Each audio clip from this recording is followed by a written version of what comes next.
He was called the man of many turns, a figure woven from dreams and legend at the very edge of history.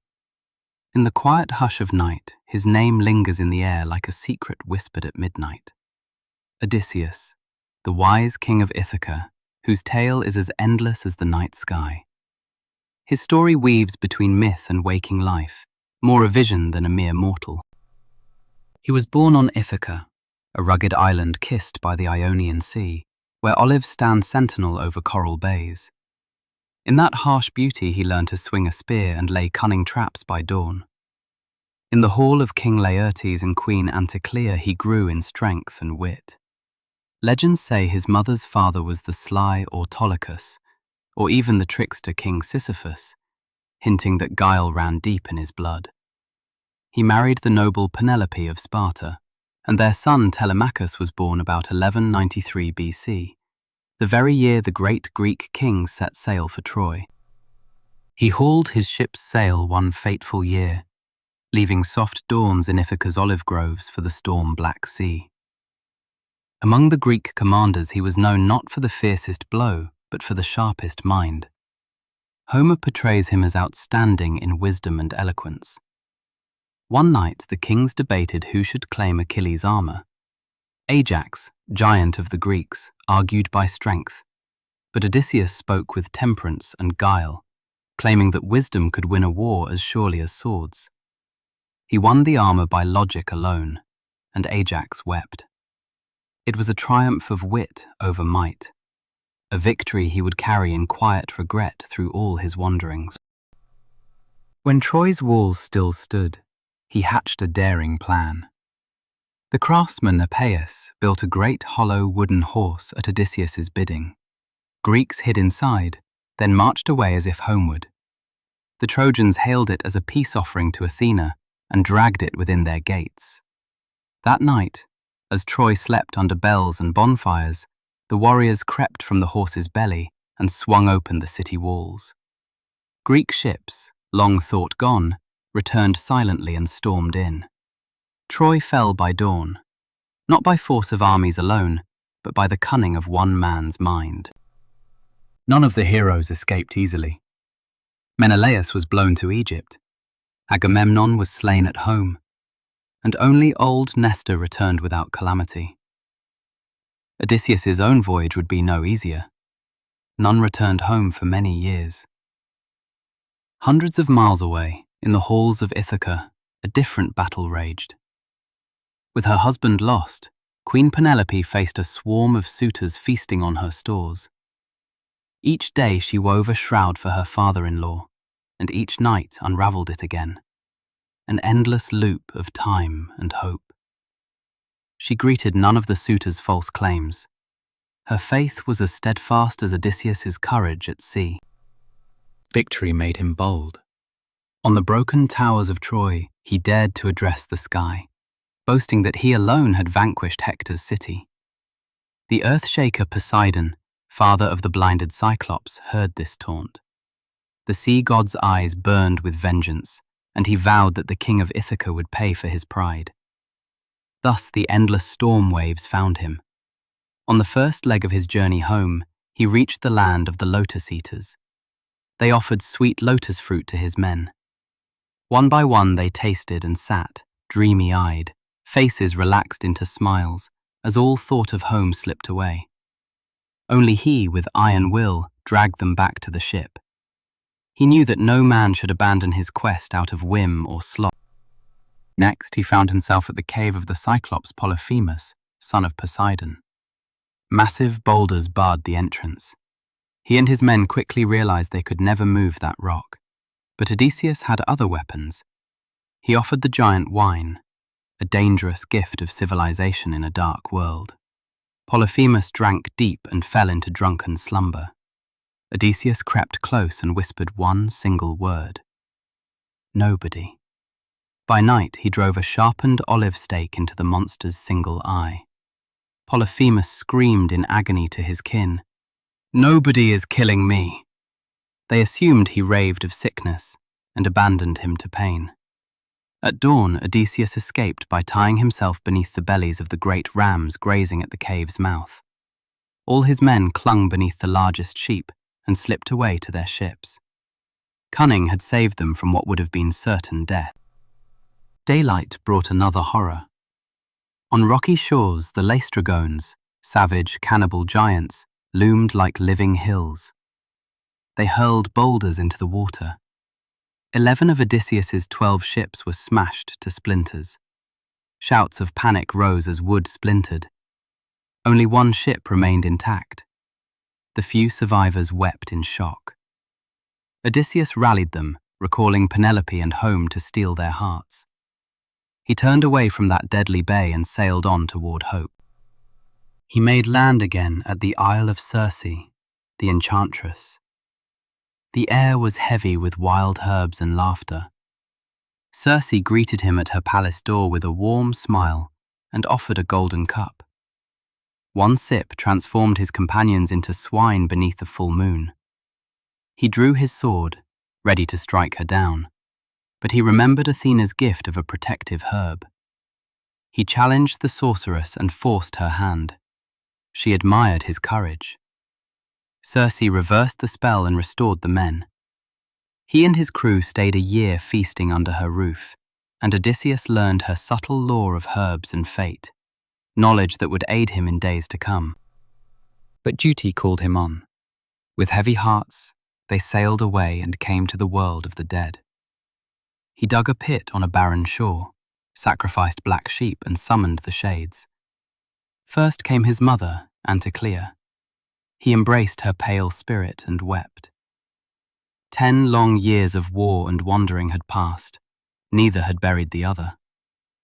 Next he faced Tiresias, the blind prophet, who drank the blood of sacrifice and warned Odysseus of doom. Zeus would destroy his ships and all his men unless the gods were appeased. Burdened by this grim fate, but armed with knowledge, Odysseus left the dead and prepared to face the living perils beyond.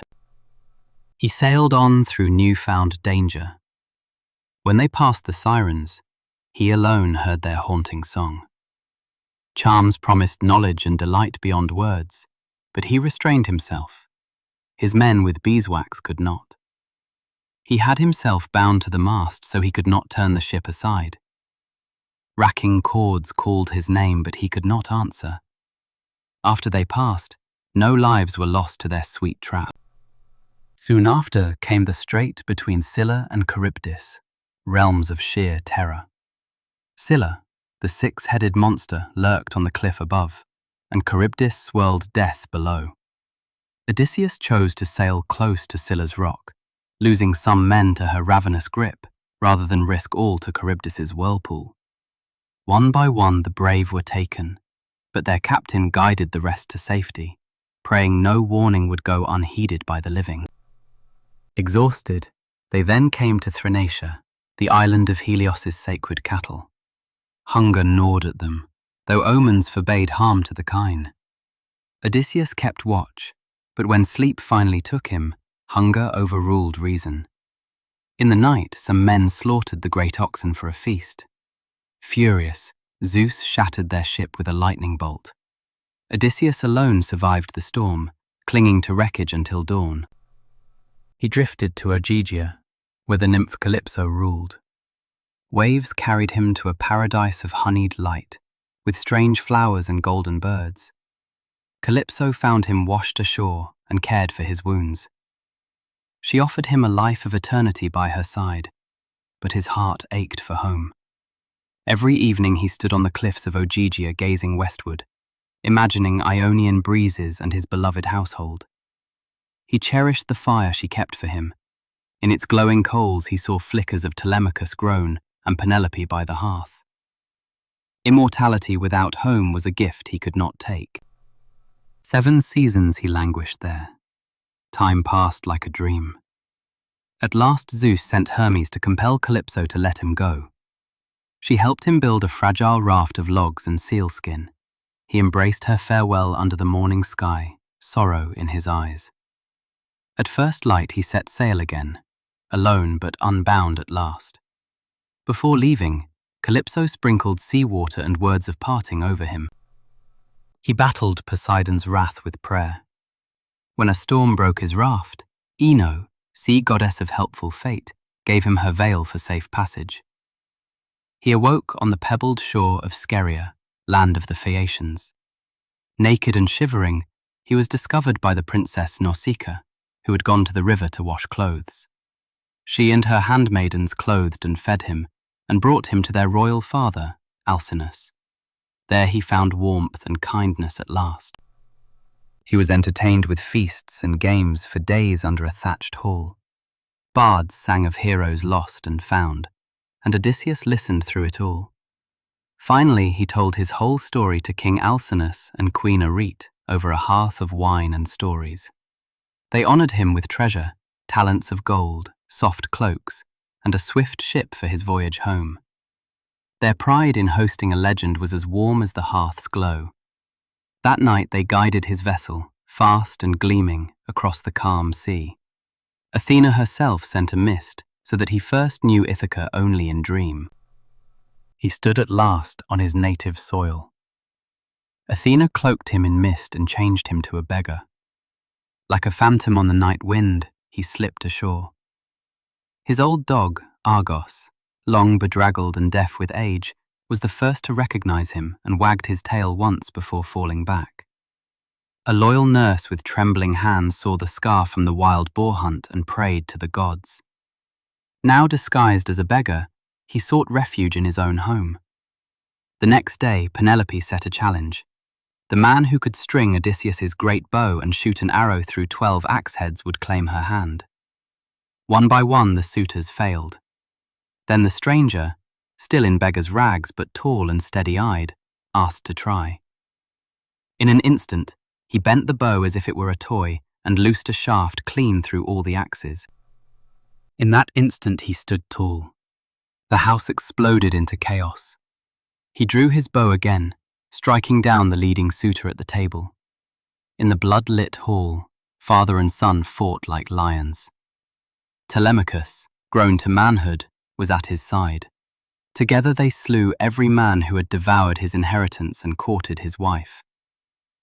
When silence fell, Odysseus did not celebrate. He knelt among the fallen, whispering each name softly. These men were traitors, and yet they had once laughed under the same stars. He offered libations to Athena for justice done, and a quiet prayer for mercy upon their souls. Outside, dawn painted the sky in gold. Telemachus knelt beside him, a boy no longer, but a partner at his side. Father and son stood beneath the old olive tree in the hall, bound by blood and by the home they had preserved. Penelope, still in doubt, approached at last. She spoke of the bed they built from living olive wood, knowing only he could know its secret. When he explained how one bedpost was the tree's root in the floor, tears of relief washed her face. She fell at his knees. At last they were truly reunited. The dawn found Ithaca bathed in uneasy quiet. Odysseus stood before the families of the slain suitors. He offered terms of peace, sharing oaths and gifts to quell any anger. Laertes, his father, came out of the fields of his orchard. Pale and frail, Laertes wrapped his arms around his son. In silence, Odysseus took Laertes' old hunting spear and lifted it, as if passing the torch. Father and son walked home through the gardens they loved, bound by blood and by the promise of peace. That day, Ithaca was whole. Odysseus spared those who did no wrong, and no more blood would be shed. In quiet he thought of all he had endured. Through storms, sirens, monsters and sorrow, one truth remained. Love of home and family can outlast any curse. He vowed never to take it for granted. In his wisdom he saw that mere courage could not have saved him. It was cunning and loyalty, and the faith in hearth and gods that had done so. In his quiet moments, he reminded himself of another truth. There is a time for many words, and a time for sleep. Even the sharpest mind and the bravest heart must find rest. He had lived that lesson hard. Generations would remember him. Mothers would hush their children with tales of the clever king who journeyed far. His name even became the word for any grand voyage. Every long journey is now an Odyssey.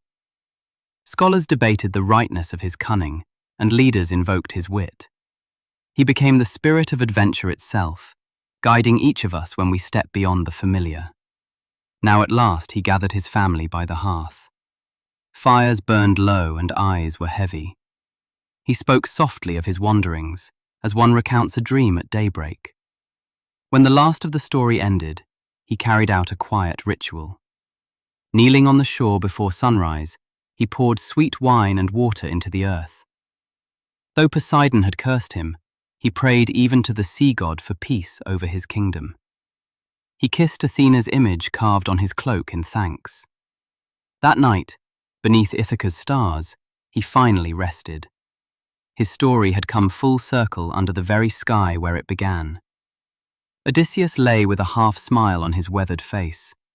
He slept as peacefully as any man could, the promise of dawn in his dreams. He was many things, a strategist and poet, a wanderer and father. He was mortal, and yet immortal in story. In the tapestry of eternity, he was a bright thread binding cunning to compassion, adventure to homecoming. He was, he is, and he will always be ours to remember, each under the same stars that once watched over him. Whether man or myth, his Odyssey is now our Odyssey, guiding our hearts through darkness to the dawn of our own homecomings. As sleep embraces us at tale's end, we let the wanderer rest, content that his story has found a new heart in every listener. In the quiet world between waking and dreaming, Odysseus sails on in story and in hope, a whisper on the wind and a promise of dawn.